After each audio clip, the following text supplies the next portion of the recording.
I wanted to 3D print a Titanic model that was both quick and cheap to show you how awesome 3D printing really is for our hobby. But let me warn you now, brother.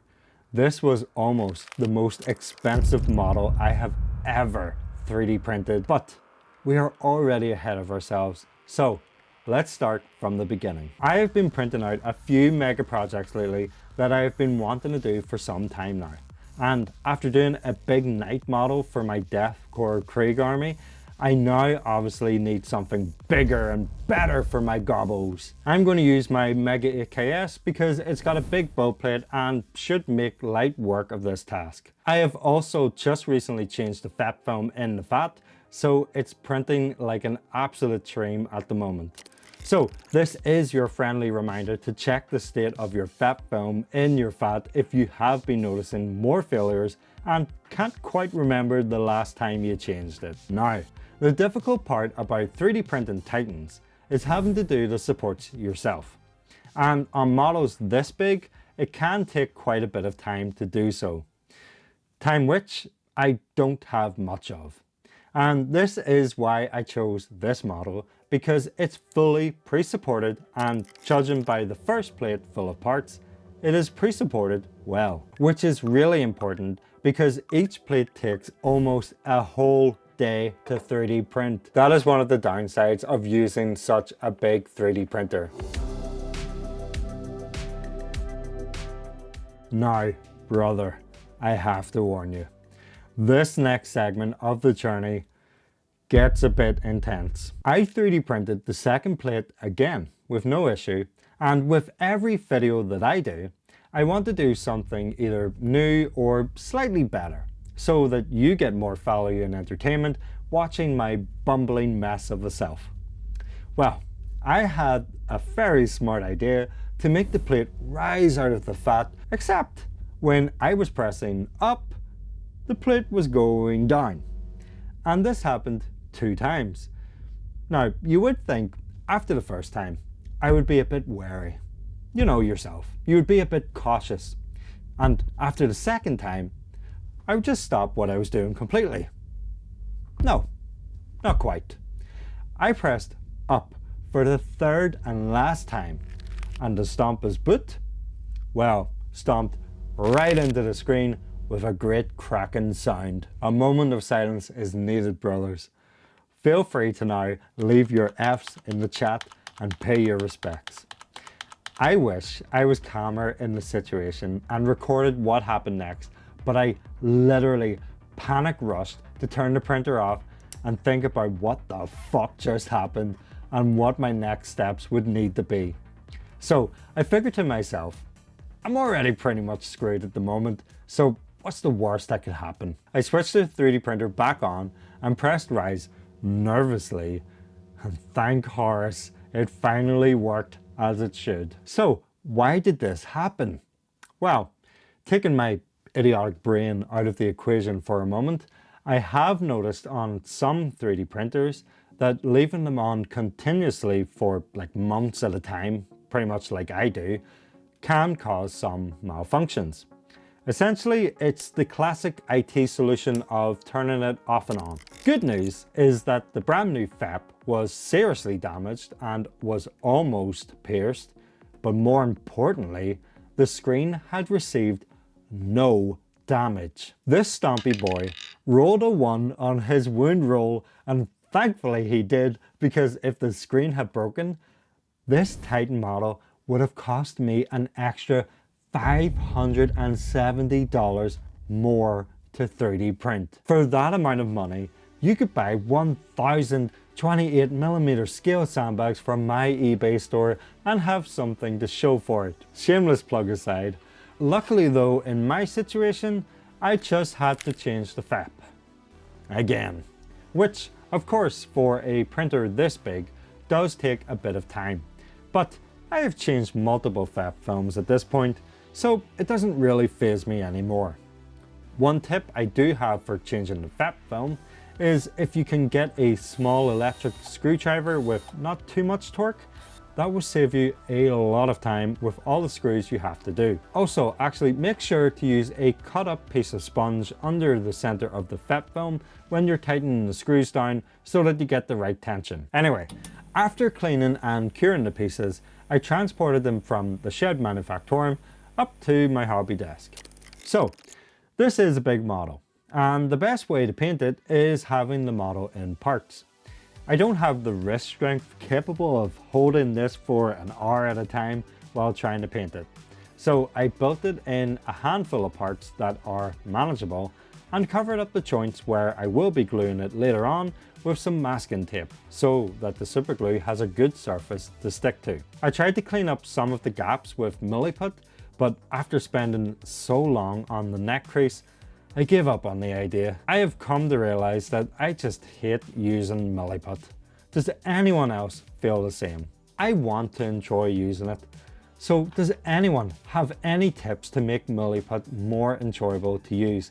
Please let me know in the comments down below. Now all of the prep work is done, I can finally paint this beast and his little gobble crew. I will link all of the products that I use in this video in the description down below as best as I can. They will be affiliate links that I earn commission from at no extra cost to you, and it's also a great way to support the channel. I base coated all of the armor panels in burgundy paint from Molotov. Then I base coated the skin in purple violet to give a quick contrasting shadow color. I originally wanted this to have red armor like this guy had painted his because it looks so good with the green from the skin, but after looking at it compared to my Grand Nutta model, who is a goth for all intents and purposes, I just don't think it's going to blend well with the army. So I went ahead and sprayed most of the burgundy that I had previously done with black. Fail to prepare, then prepare to fail could not be any more true than right now. I did, however, purposely leave some of the panels as burgundy because it will give me a warmer base color to work up from for the panels that will be red and also for the ones that will be cream. I then used this Kakarot green from Molotov as my mid-tone layer on the skin, which meant that I could quickly then highlight it with a lighter green called Grasshopper from Molotov in the highest places.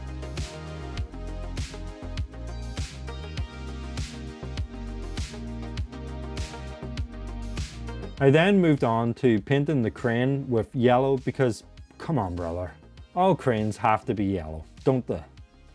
After the yellow was blocked in, I sprayed the windows with a dark blue before spraying a lighter blue in the middle of the windows to give a quick and easy effect. Now, this crane is very special to this piece, but before I reveal why, I need to paint up the metals on the models with some Vallejo Air Metal Steel, and there is a lot of metals on this beast. I sprayed a majority of the metals with my airbrush to save on time, and then the trickier parts, I just used my normal brush. Having all the metal the same color would get boring really quickly. So I picked out some details using Vallejo Air Metal Copper as an accent color.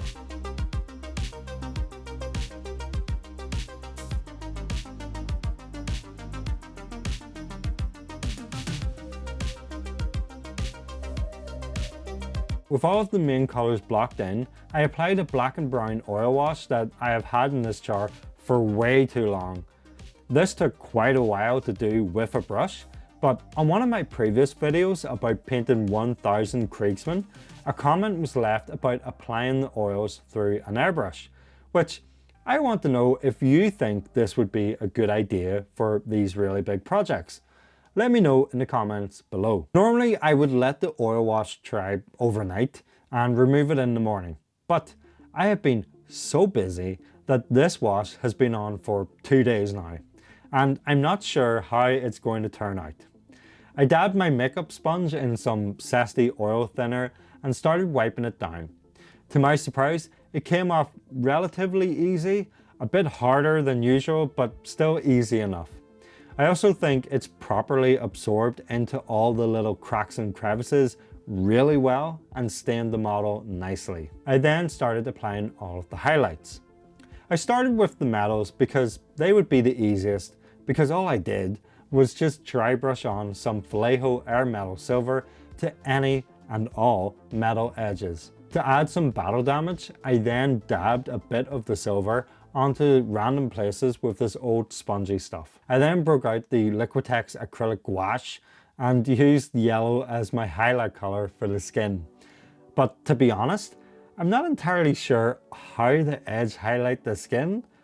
I did some stippling where I think it should go on the arm, and then on the face I used edge highlighting on some of the areas around the eyes, but I don't really think it has really added much to it. I then used some unbleached titanium for the cream panels scattered around the model. To give the missile on top some life, I highlighted around all the scarred damage on the body of it. These boys definitely do not look after their equipment. For the red parts around the model, I used, well, red, but after about 20 minutes or so, I realized it's not really standing out, and it's also going to take me ages to do this. So I took the easy way, brother. I loaded up some orange on my wet palette, got one of my wife's makeup brushes, and dry brushed the highlights. This worked so much better than I thought it would. I was flying through the highlights and decided to keep up the momentum by using some Vallejo model color pale gray blue for all the armor edges. I really started to get into a good flow and started to really enjoy the painting of this model. Of course, when it's almost done, I then enjoy it. It's always the way. I picked out some of the scars and scratches using some edge highlighting with the same color, but it was just so much quicker doing the edge highlight and has pretty much gave me 90% of what I wanted in the first place for so little time. I then removed all the masking tape from the joints and super glued the beast together. But hang on, remember earlier when I said this crane is important? Well, this big stompy boy needs maintenance, and I thought it would be a fun idea to use this chain that I got from eBay and make a little harness for one of the gobos so he can get down to the bottom to carry out his work. I measured up how much chain I would need and then cut it using my cutters. Now, this chain is very shiny, and I doubt these boys keep that good care of their equipment. I then used some dirty down rust to really add to the effect. The links in the chain aren't big enough to just slot on to the hook, so I wrapped it around the hook and used some super glue to secure it together. I then wrapped the other end around the garbo's waist and shoulders like a little harness before securing it again with super glue. This video has no sponsor, by the way, but it also wouldn't be possible without the legends in my private Discord who are Patreons and YouTube channel members. So if you want to join possibly the best Discord in the universe, then become a member today by scanning the QR code on screen or clicking the links in the description down below. We are also hosting a competition ending on the 25th of October for printing and painting a model with the chance of winning your choice of either resin or a paint set. Check the details in the description. I had thought about doing a base for the model, but Titans normally don't have bases, so I chose not to do a base this time, but when looking back at it, the model just looks naked to me now. What do you think of this model? Should I make a base for it? I want to print more Titanic models belonging to other factions, so make sure you leave your requests in the comments down below. Which reminds me, I should really finish the Warlord.